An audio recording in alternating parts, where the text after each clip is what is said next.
A gente vai continuar falando sobre isso nesse dia.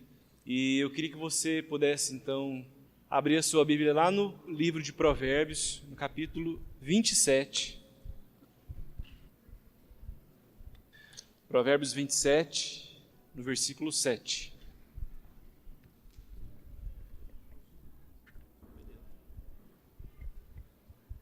Amém? Provérbios 27, versículo 7. Fala assim: a alma farta pisa o favo de mel, mas a alma faminta, todo amargo é doce. A gente vai meditar numa palavra aqui nessa noite, porque muitas vezes, quando a gente ouve a palavra fome, a gente atribui a essa palavra muitas coisas ruins.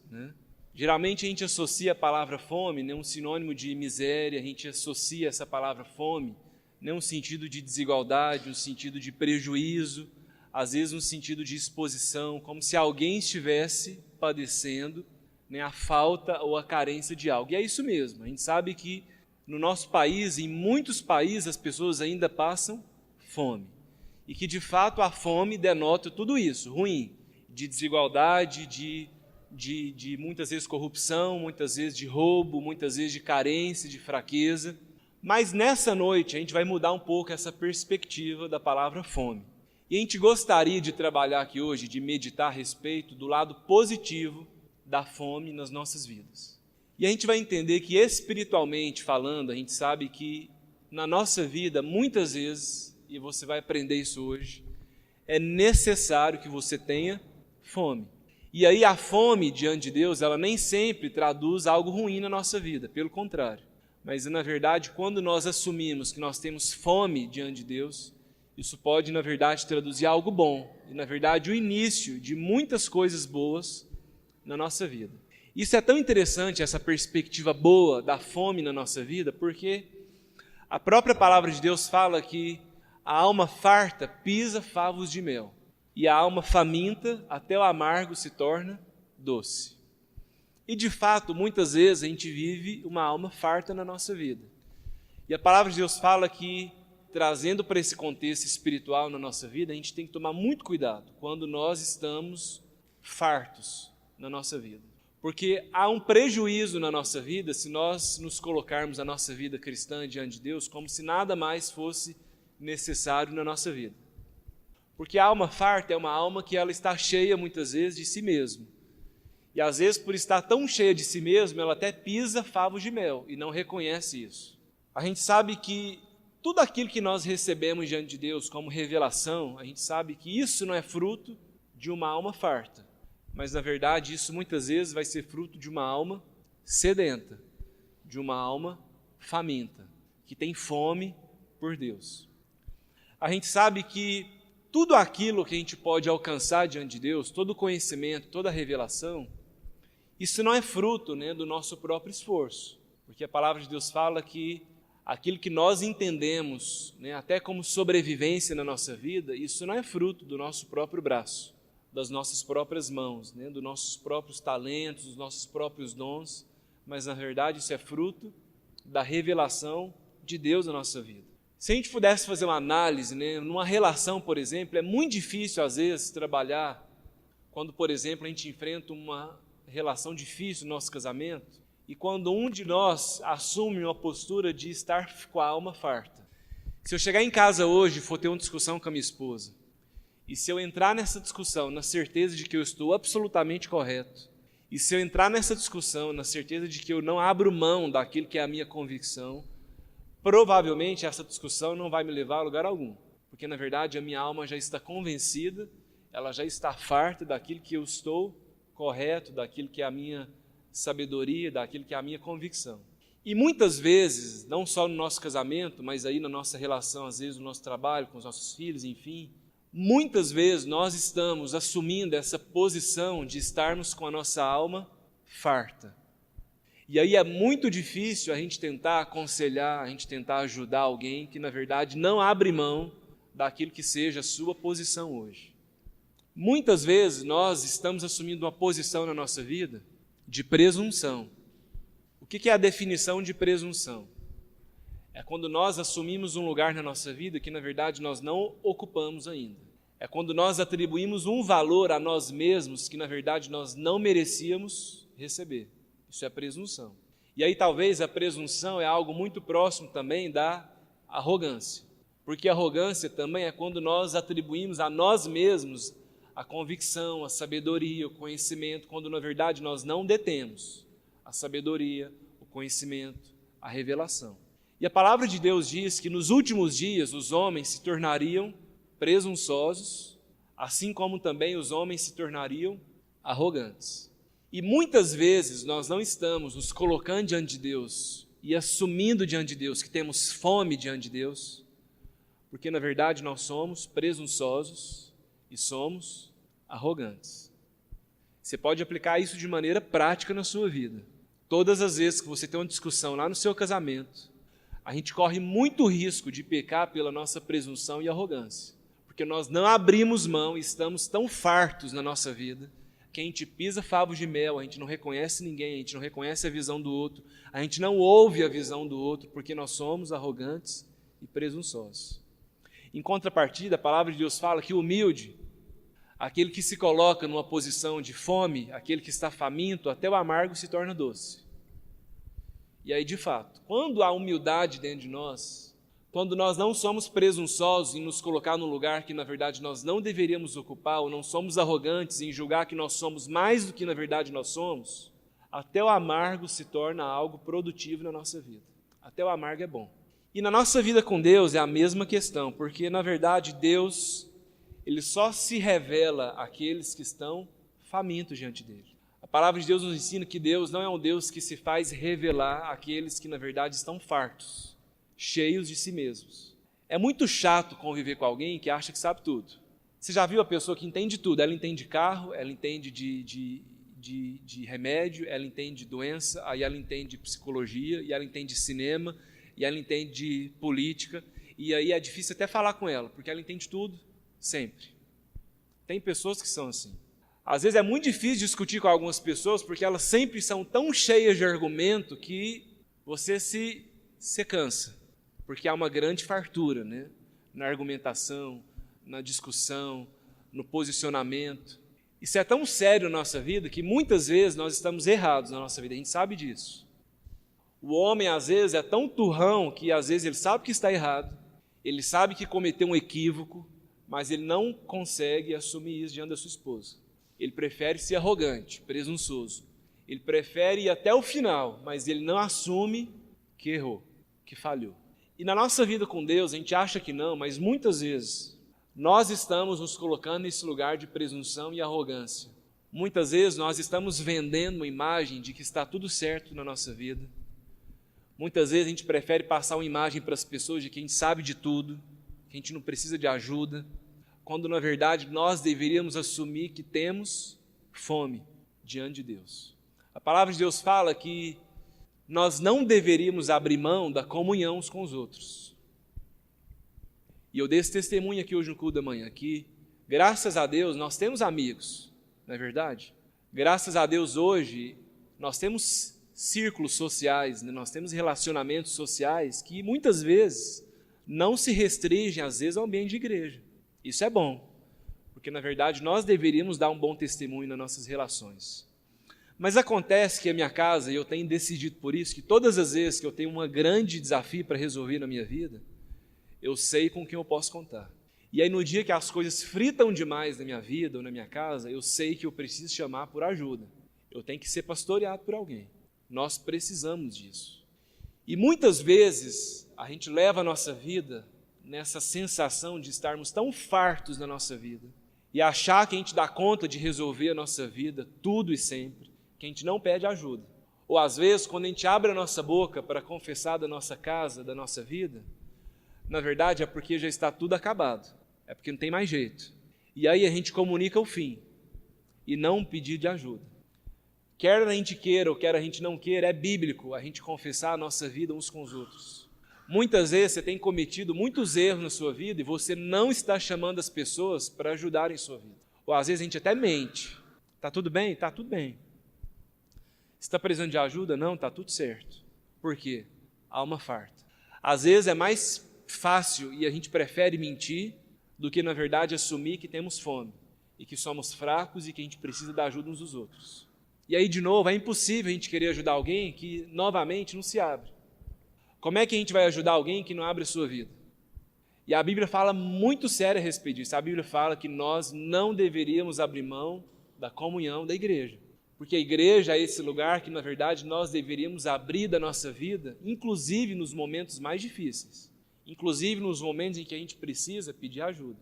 Muitas vezes nós somos equivocados em relação à igreja, porque a gente acha que às vezes a igreja é estudar a Bíblia apenas. E aí, de novo, a gente pode ser o maior estudioso da face da terra. A gente pode ser o maior conhecedor dessa palavra, da letra. Isso não traduz que nós temos relação com Deus. Porque Deus é um Deus de revelação e não apenas um Deus de conhecimento teórico. Deus é um Deus prático. Deus é um Deus de praticidade na nossa vida. E muitas vezes a gente tem que resgatar isso na nossa vida, que não é vergonhoso ter fome. Quem foi que disse isso? Quem foi que disse que, na verdade, nós não deveríamos sentar com aqueles que a gente desfruta de intimidade, de companheirismo, de amizade, e falar, eu quero te pedir ajuda porque minha casa tem sofrido. Porque às vezes é nesse momento que o amargo vai se tornar doce. Quem foi que disse que a gente deveria nos envergonhar e nos colocar diante de Deus? Deus, eu sou um miserável aqui, de tanta fome que eu tenho, por experimentar mais daquilo que o Senhor tem para a minha vida, do que, na verdade, a gente achar, não, eu já sei tudo. Não precisa falar nada para mim de igreja, de Jesus, eu já sei tudo, eu estudo, eu sei sozinho, eu consigo. São equívocos que a gente vai criando na nossa vida, como se nós soubéssemos tudo. A gente não sabe tudo. Hoje eu estou aqui ensinando algo para você, isso não significa que eu sei de todas as coisas. Isso não significa que você não tenha algo para me ensinar. Isso não significa que amanhã não possa ser eu, aquele que precisa de ajuda. E muitas vezes a gente vai criando essas mentiras na nossa vida, essa presunção, essa arrogância, que nós não precisamos nos colocar nesse lugar de ter fome diante de Deus. Abra sua Bíblia lá em Mateus, no capítulo 5, Mateus 5, versículo 6. A palavra de Deus diz, Mateus 5, versículo 6. Bem-aventurados os que têm fome e sede por justiça, pois serão fartos. Bem-aventurados aqueles que têm fome. Então a gente precisa criar esse paradigma que, na verdade, nessa condição espiritual na nossa vida, ter fome é um privilégio diante de Deus. Porque quando nós assumimos que nós temos fome diante de Deus, isso significa, na verdade, que nós reconhecemos o quanto nós desejamos experimentar mais e mais daquilo que Deus deseja revelar a cada um de nós. E a palavra de Deus fala que bem-aventurados são os que têm fome e sede por justiça, porque esses serão fartos. Muita coisa muda na nossa vida, ou a mudança às vezes começa na nossa história, quando na verdade nós reconhecemos a nossa condição e quando nós assumimos isso, que temos fome por Deus. Muitas vezes a resolução de muitos conflitos na nossa vida começa quando, na verdade, nós reconhecemos que precisamos da ajuda, da intervenção divina na nossa vida. E é por isso que Jesus disse lá para os seus discípulos que eles são bem-aventurados quando eles, na verdade, têm fome. Isso choca contra tudo aquilo que a gente aprendeu na nossa vida. Porque talvez quando a gente olha para um mendigo pedindo um pedaço de pão, a primeira coisa que isso traduz no nosso coração é um sentimento de frustração. A gente assume que é um derrotado, a gente assume que é um excluído, a gente assume que é alguém marginalizado, e muitas vezes a gente traz esse mesmo preconceito na nossa vida e na nossa relação com Deus, como se nós tivéssemos que estar sempre bem, sempre com tudo em cima, como se todas as coisas da nossa vida tivessem que estar bem o tempo todo, e não estão. Quem foi que disse que a nossa casa não passa por problemas? Eu queria conhecer uma família aqui hoje, que pudesse dar um testemunho de que não vive nenhum desafio na sua casa hoje. Eu queria que você se levantasse. Nenhum de nós. E aí, diante de tudo aquilo que a gente enfrenta na nossa casa, na nossa vida, a gente precisa nos comprometer com Deus. A gente precisa ser mais desejoso diante daquilo que Deus pode nos ensinar na nossa vida. A gente precisa tomar muito cuidado, porque muitas vezes, quanto mais o tempo passa na nossa vida, mais endurecido nós vamos ficando diante de Deus. E às vezes a gente precisa nos relembrar que, independente do tempo que a gente conhece a Deus, independente da nossa história com Deus, nós precisamos ter fome por aquilo que Deus pode cumprir na nossa vida. Então, será que Deus já cumpriu tudo na sua história? Será que tudo aquilo que você poderia experimentar diante de Deus, você já experimentou? É isso mesmo? Será que tudo aquilo que você poderia conhecer em Deus, será que é o que você já conhece hoje? Será que no nosso ministério, tudo aquilo que a gente poderia testemunhar, tudo aquilo que a gente poderia refletir diante de Deus, será que é isso? Será que lá no nosso casamento, na relação com os nossos filhos, tudo aquilo que a gente vive, será que há algo mais ainda para ser vivido ou será que é só isso? E aí eu não estou menosprezando aquilo que nós já temos vivido até aqui. Mas eu quero te lembrar que há muito mais para a nossa vida ainda, há muito mais, em todos os aspectos, há muito mais. Tem muita gente que às vezes enfrenta um desafio lá no trabalho, às vezes perde o trabalho, às vezes é demitido, às vezes vive uma situação financeira ruim. E aí ao invés de ter fome, sede por algo melhor, algo maior, às vezes a pessoa se coloca lá no meio de um buraco e não sai desse lugar. Às vezes nós somos pessimistas, quando na verdade nós deveríamos ter fome por algo novo na nossa vida. E a Bíblia diz que é isso mesmo, nós somos bem-aventurados todas as vezes que temos fome por algo novo na nossa vida. Às vezes nós estamos nos acostumando a viver sempre o velho, às vezes a gente nos acostuma a viver o basal na nossa vida, e Deus está te falando hoje que você pode experimentar o novo, mas você precisa ter fome disso, você precisa desejar isso na sua vida. Abra sua Bíblia aí um pouquinho mais para frente, em Mateus, no capítulo 6. Mateus 6. Versículo 25, a palavra de Deus diz o seguinte, Jesus diz, por isso vos digo, não andeis ansiosos pela vossa vida. Muitas vezes a nossa ansiedade, a ansiedade que temos hoje pela nossa vida, pelos nossos filhos, pelo nosso trabalho, pelo que haveremos de comer, pelo aquilo que haveremos de ganhar, por aquilo que vai ser o nosso patrimônio, por aquilo que serão as cobranças da nossa vida, muitas vezes a nossa ansiedade é fruto da nossa presunção e arrogância, em achar que nós iremos dar conta de tudo, sempre. E nós sabemos que a nossa vida não está na nossa capacidade, porque muitas vezes nós somos pegos de surpresa. Muitas vezes Deus muda o caminho da nossa vida para nos ensinar algo maior, algo melhor, e às vezes nós perdemos o controle. É isso mesmo. É por isso que Jesus diz que não adianta a gente andar ansioso na nossa vida. Não adianta a gente querer fazer planos, a gente fazer cálculo, a gente querer calcular tudo, a gente querer viver esse preciosismo como se tudo estivesse nas nossas mãos, porque não está. E é por isso que a gente deveria assumir essa postura hoje, de que nós temos fome por aquilo que Deus pode revelar a nós. E aí, independente da sua história de vida, independente de como você chegou até aqui, nós precisamos ter fome por aquilo que Deus pode revelar à nossa vida. A palavra de Deus fala que um dos milagres mais conhecidos e que nós ainda testemunhamos tanto, é a questão quando Jesus multiplica, e quando ele opera o milagre da multiplicação dos 5 pães e dos 2 peixes. E a palavra de Deus nos conta que quando Jesus ele testemunhou e ele viveu aquele milagre da multiplicação, Jesus ele estava cercado por uma grande multidão. Então a palavra de Deus nos ensina que Jesus ele estava caminhando com seus discípulos, e as pessoas estavam tão sedentas por aquilo que Jesus ensinava, por aquilo que Jesus estava cumprindo naquele momento. E uma multidão se achegou ao redor de Jesus e se assentou à sua volta. E a palavra de Deus nos ensina que toda aquela multidão carregava algo em comum, além das suas dores, além das suas dificuldades, além das suas enfermidades, além dos seus conflitos.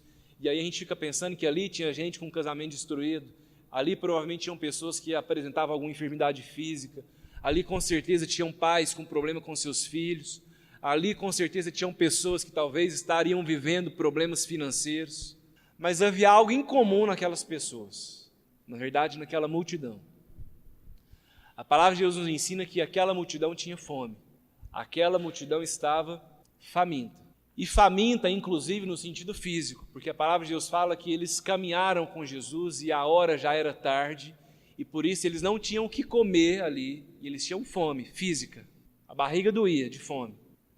E é tão interessante que quando os discípulos começam a olhar para aquela multidão e eles começaram a ver aquele monte de gente com fome, os discípulos viram para Jesus e falam o seguinte: Jesus, a situação é a seguinte, existe uma multidão lá fora com muita fome, e nós temos aqui apenas 5 pães e 2 peixes. É melhor a gente mandar esse povo embora.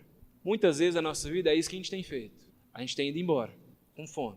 Muitas vezes a gente não só vai embora, como a gente leva um monte de gente com a gente. A gente leva a nossa casa. Como pastores que nós somos, a nossa casa, porque você é o pastor da sua casa. Muitas vezes a sua casa está faminta, a sua casa vive uma necessidade.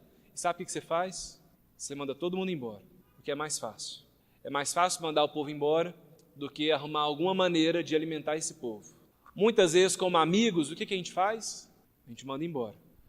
Porque hoje há uma cultura também da gente ter tantos problemas na nossa vida que a gente também não quer envolver com o problema de ninguém. Eu tenho tanta coisa na minha vida para fazer, para resolver, que eu não quero saber de ninguém problemático à minha volta. Manda todo mundo embora. Mas Jesus, na sua extrema sabedoria, o que Jesus faz? Jesus pede para que aquele povo fique lá onde eles estavam. Porque a fome daquele povo, na verdade, foi o subsídio para que Deus operasse um dos maiores milagres que a humanidade presenciou, que foi o milagre da multiplicação dos 5 pães e dos 2 peixes. E a Bíblia fala que Jesus orou, Jesus abençoou aquele alimento e toda aquela multidão foi alimentada e saciada segundo a sua fome e segundo a sua necessidade. E aí muitas vezes eu quero te ensinar algo nessa noite. Muitas vezes a gente olha para a nossa vida, a gente vê os nossos problemas, a gente acha que a gente não tem nada a fazer.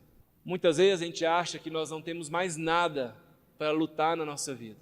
Eu quero te dizer, ainda que você tenha 5 pães e 2 peixes, isso será suficiente para você alimentar a sua alma, para que você alimente a alma da sua casa, para que você mude a perspectiva que você tem vivido hoje. Porque o milagre da multiplicação dos 5 pães e dos 2 peixes, ele só teve sentido porque houve fome, porque havia fome. Porque se Jesus tivesse multiplicado aqueles 5 pães e os 2 peixes para uma multidão saciada em si mesma, as pessoas não iriam experimentar um grande milagre como elas experimentaram. E aí eu quero te dizer algo, às vezes a gente reclama como se Deus não fizesse mais milagres na nossa vida. E eu quero te dizer, Deus pode fazer um grande milagre na sua casa. Deus pode fazer o impossível na sua vida, mas é preciso que haja fome. Porque o milagre da multiplicação, ele começa quando nós reconhecemos a fome que há em nós. Quando nós reconhecemos que temos fome diante de Deus.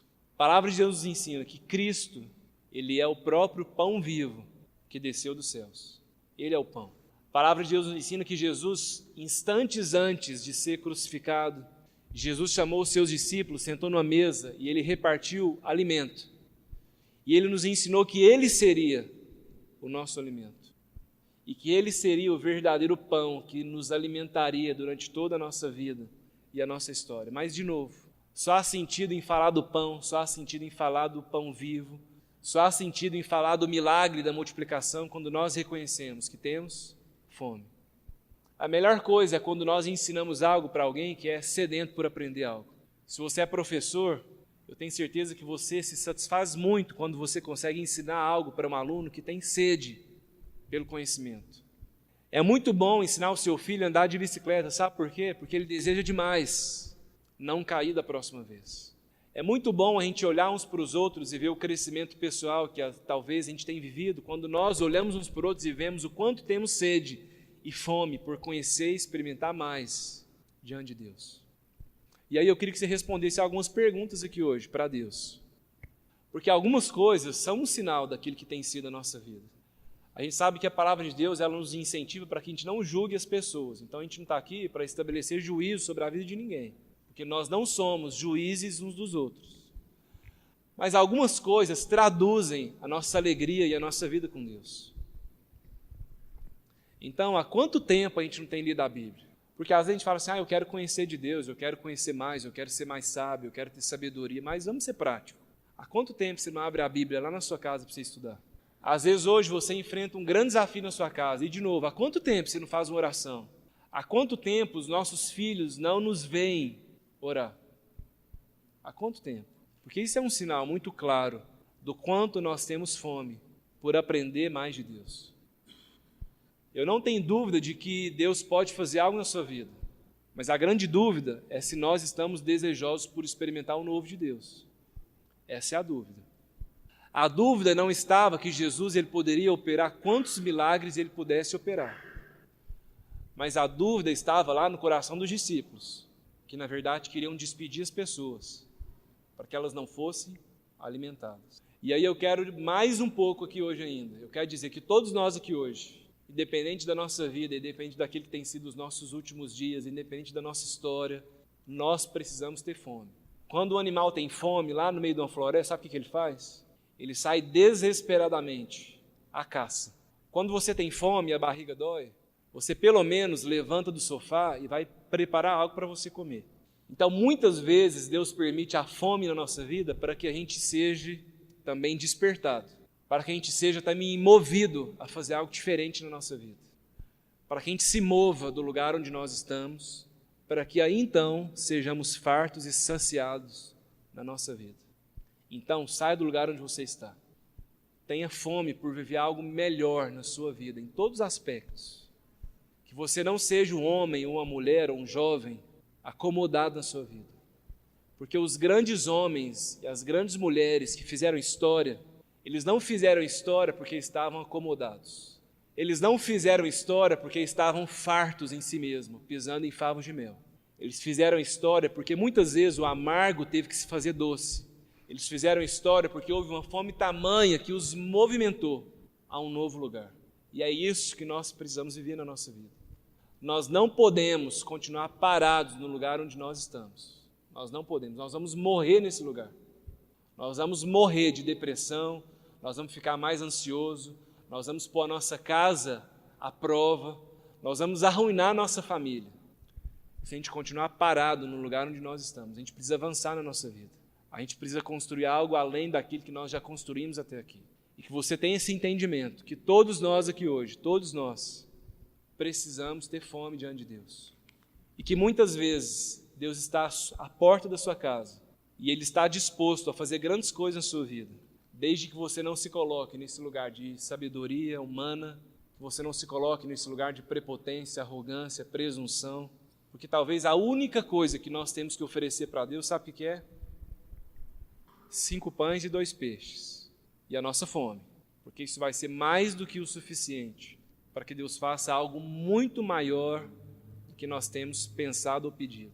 A palavra de Deus fala em Romanos que Deus é um Deus que pode muito mais, abundantemente, além daquilo que nós pensamos ou pedimos. Esse é o Deus que eu acredito. A Bíblia ela é redundante, é o versículo talvez mais redundante da palavra de Deus. Porque a palavra de Deus diz isso. Deus é um Deus que pode mais, abundantemente, além daquilo que nós pensamos ou pedimos. Sabe qual é o problema? Às vezes a gente não pensa nada. Às vezes nós não sonhamos nada mais para a nossa vida. Às vezes você olha para o seu casamento hoje e você fala, é isso mesmo. Esse é o casamento que eu vivo. Até quando eu der conta. Às vezes você olha para os seus filhos hoje e é a mesma coisa. Esse é o filho que Deus me deu. Às vezes você está insatisfeito no seu trabalho e aí você fala, esse é o trabalho, eu tenho que ir lá. Eu tenho que ir lá. Quando na verdade Deus deseja que você sonhe muito mais para que Ele também cumpra muito mais na sua vida. Amém? Por isso que a fome é algo necessário. É um instinto. É um instinto que espiritualmente nós precisamos manter. Porque no dia que a gente entrar nessa igreja, e às vezes a gente faz isso, no dia que a gente entra nessa igreja e acha que está tudo certo na nossa vida, que a gente não precisa aprender nada, que às vezes a palavra está cansativa, às vezes as pessoas são repetitivas, no dia que a gente olha para as pessoas e a gente não absorve nada, a gente corre um grande risco na nossa vida, de estarmos fartos demais. Porque não há ninguém aqui hoje que não tenha algo para aprender diante de Deus. E para finalizar, eu queria que você abrisse lá em 1 Coríntios, capítulo 1. 1 Coríntios 1, versículo 17. A palavra de Deus diz assim: pois Cristo enviou-me, não para batizar, mas para evangelizar, não com sabedoria de palavras, para que a cruz de Cristo não se faça vã. Pois a palavra da cruz é loucura para os que perecem, mas para nós que somos salvos é poder de Deus. Pois está escrito: destruirei a sabedoria dos sábios, aniquilarei a inteligência dos inteligentes. Onde está o sábio? Onde está o mestre da lei? Onde está o questionador desse século? Não tornou Deus louca a sabedoria desse mundo? Visto que na sabedoria de Deus o mundo não conheceu a Deus por sua própria sabedoria. Aprove a Deus salvar os crentes pela loucura da pregação. Não adianta, querida, a gente querer ser o mais sábio desse século. Não adianta, talvez, a gente ocupar esse lugar de sermos o mais questionador desse mundo, ou de sermos, quem sabe, o mais inteligente. Porque é o seguinte, a gente não explica esse mistério de Deus com as nossas palavras. Tanto que a Bíblia nos ensina que a nossa pregação não são as nossas palavras, mas a pregação ela só tem sentido quando, na verdade, o Espírito de Deus testifica no seu coração aquilo que você está ouvindo aqui hoje. É por isso que a gente pode falar a respeito de Jesus, mas a gente não convence ninguém pela nossa argumentação. Então a gente não argumenta com as pessoas a respeito de Jesus. Muitas vezes as pessoas até se afastam da igreja por isso, porque muitas vezes a gente tenta convencer as pessoas a respeito da nossa fé, a respeito de Cristo, quando na verdade nós devemos testemunhar, compartilhar a respeito do nosso Deus, não para que as nossas palavras convençam o outro, mas para que na verdade o próprio Deus seja revelado àquele que tem fome. Então os nossos amigos, os nossos filhos, o nosso vizinho, ele vai se converter no dia que houver fome no seu coração. E talvez a palavra empenhada será nossa. Às vezes o sopro vai passar pela nossa vida, mas nós somos instrumentos, porque a palavra de Deus diz que Deus se fez conhecer esse mundo não pela sabedoria humana. E é por isso que não adianta a gente querer ser arrogante, presunçoso, sábio, inteligente, porque isso por si só não nos leva a Deus. É por isso que a igreja é o ambiente mais rico do mundo. Porque a igreja é quando o iletrado pode ajudar o mais sábio. A igreja é onde o pobre pode servir de inspiração para o rico. Esse é o lugar onde isso é possível. E por que é possível? Porque nós não cremos numa sabedoria humana, mas nós cremos que nós somos inspirados quando Deus se revela à nossa vida. Quando Deus se revela à nossa vida. Eu me converti aos 13 anos. E eu não nasci num lar cristão. E eu lembro que eu era muito jovem, eu lembro perfeitamente como se fosse hoje, a noite de hoje. Eu lembro que eu fui dormir e eu falei com Deus, falei, Deus, se o Senhor existe, eu quero experimentar que de fato o Senhor existe. E a minha oração foi a seguinte, assim como eu vejo essa luz, assim como eu vejo essa cama, eu quero não ter dúvida da sua existência. Eu fiz essa oração, sozinho. E aí na época, eu estava namorando uma menina, estava doidinho nela, e fui na igreja por isso. Mas quando entrei na igreja, eu me lembrei da oração que eu havia feito. E eu pude sentir a presença de Deus naquele momento, como assim eu estou vendo você hoje. E a palavra de Deus se cumpriu na minha vida. E desde então eu não tenho dúvida. Assim como eu vejo você, eu tenho plena convicção da existência de Deus. Plena convicção. Mas tudo isso só se cumpriu na minha vida, porque houve fome. Aos 13 anos havia uma inquietude dentro de mim que produzia um desejo, uma fome, para experimentar algo novo. Quando a palavra de Deus nos ensina lá no livro de Atos, em que houve um grande avivamento na vida da igreja, sabe por que houve um avivamento na vida da igreja? Porque depois que Jesus morreu, os discípulos se reuniram, e a igreja se reuniu com muita fome e sede, porque na verdade a igreja buscava como seria dali para frente. E aí Deus enviou o seu Espírito para que aquela igreja, com fome, sedenta, pudesse experimentar do Espírito de Deus. E eu quero que você faça essa oração aqui hoje. Uma oração de fome. Eu quero que você ore a Deus para às vezes Deus te dar um sonho, para às vezes Deus te dar uma palavra, para às vezes Deus te batizar no Espírito Santo, para às vezes Deus fazer algo novo na sua vida, mas você precisa ter fome. Não adianta, querida, a gente querer orar. Às vezes as pessoas acham que o poder está nas nossas orações.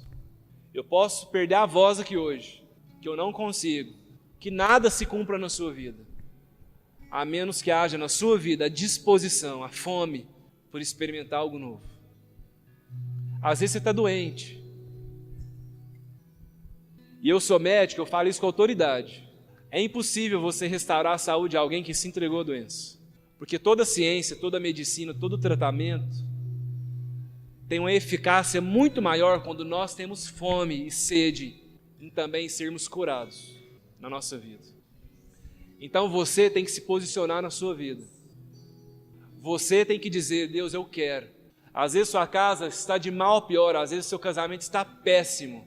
Não se conforme com isso, mas tenha fome, porque dias melhores virão. Amém? Queria que você ficasse de pé.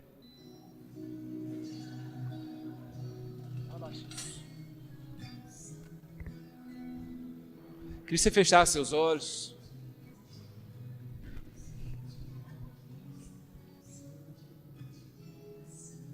E eu queria que você colocasse a mão no seu coração. Eu não vou fazer um apelo para você sair do seu lugar hoje, não. que eu quero crer que todos nós vamos assumir esse apelo hoje. Inclusive eu. Mas coloca a mão no seu coração e começa a confessar diante de Deus, no íntimo da sua vida, aquilo que hoje é a fome, aquilo que hoje representa essa inquietude na sua vida.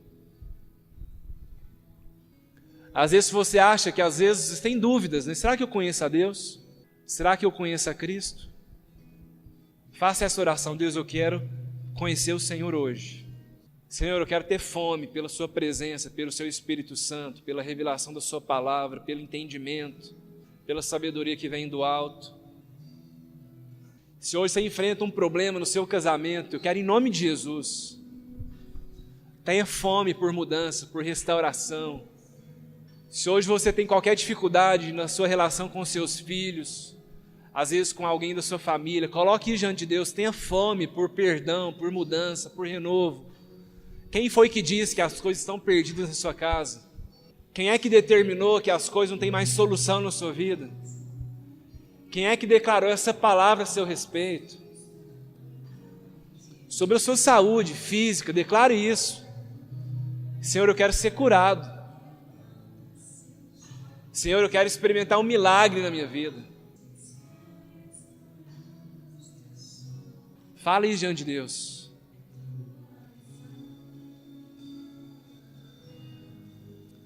Se você quiser, levanta suas mãos, ora a Deus. Se Deus te incomodar, sai do seu lugar, abraça uma pessoa. Se Deus te revelar alguém agora, vai orar com alguém. Mas declara sobre a sua vida, sobre a sua esposa, sobre seus filhos. Fome, sede, desejo de experimentar mais, além, abundantemente mais daquilo que você já tem experimentado na sua vida. Não seja medíocre na sua vida. Não seja medíocre no seu casamento, medíocre nas suas relações, medíocre na sua fé, medíocre no seu ministério, medíocre nos seus dons, medíocre no seu trabalho.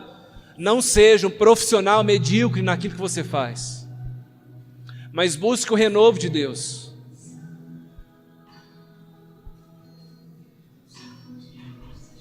Em nome de Jesus. Em nome de Jesus.